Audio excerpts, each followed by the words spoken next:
సర్పంచ్గా 8,000 జీతం వచ్చేటోడు ఈరోజు మన పేరు మీద 2,50,00,000 ఖర్చు పెట్టడానికి ఎందుకు వస్తున్నాడు? ఎందుకు ఇంత తతంగం చేస్తూ ఉన్నారు? బాండ్ పేపర్ మీద 22 హామీలు ఆల్రెడీ ఇచ్చిన ప్రభుత్వం బాండ్ పేపర్ మీద సంతకం చేసి ఇప్పుడున్న ఉప ముఖ్యమంత్రి సంతకం చేసి ఇచ్చిన బాండ్ పేపర్లకే దిక్కులేదు 6 గ్యారెంటీల మీద.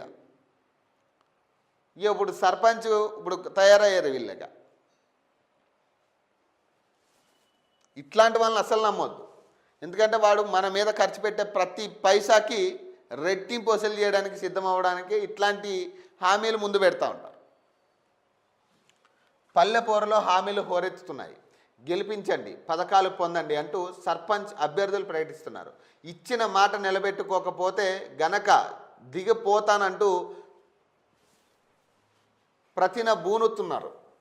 రంగారెడ్డి జిల్లా కేశంపేట మండలం కొత్తపేట గ్రామానికి చెందిన పసుల వానమ్మ నరసింహ యాదవ్ తనను సర్పంచ్గా గెలిపిస్తే ప్రతి ఇంటికి 5 లక్షల చొప్పున జీవిత బీమా చేస్తానని హామీ ఇచ్చారంట. ఆ ఊర్లో 700 గడపలు ఉన్నాయి. ప్రతి ఇంటికి ఏడాదికి 1,200 ప్రీమియం అవుతుంది. ఈ లెక్కన ఏడాదికి 8.40 లక్షలు, 5 ఏళ్లకు 42.5 లక్షలు అవుతుంది. ఈ ఒక్క హామీ కాదు, మొత్తంగా 15 హామీలతో ఆమె మేనిఫెస్టో రూపొందించింది.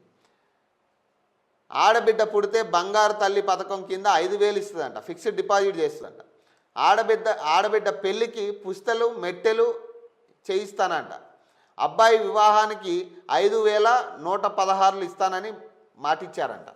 అలాగే ఊర్లో నెలకోసారి మెడికల్ క్యాంప్ నిర్వహణ, చికిత్స అవసరమైతే 15,000 ఆర్థిక సాయం అంట. ఇల్లు కట్టుకునే వారికి స్లాబ్ వేసుకునే సాయంతో 21,000 ఇస్తుందంట. ప్రభుత్వ పాఠశాలలో చదువుకునే విద్యార్థులకు ఉచితంగా నోటు పుస్తకాలు, బ్యాగులు, బూట్లు పంపిణీ. ఉన్నత చదువులకు ఆర్థిక సాయం. గ్రామంలో గ్రంథాలయం ఏర్పాటు. శివరాత్రి, శ్రీరామనవమి, మొహరం సందర్భంగా ఊర్లో అన్నదానం. రంజాన్లో ఇఫ్తార్ విందు ఏర్పాటు. గ్రామ భద్రత కోసం అన్ని వీధుల్లో సీసీ కెమెరాల ఏర్పాటు. దహన సంస్కరణలకు 10,000. అంత్యక్రియల కోసం వైకుంఠ రథం వితరణ చేస్తానని ఆమె ప్రకటించారు. గద్వాల్ జిల్లా గట్టు మండలం సల్కాపురం గ్రామ పంచాయతీ ఎన్నికల్లో అభ్యర్థిగా ఆంజనేయులు నామినేషన్ దాఖలు చేశారు.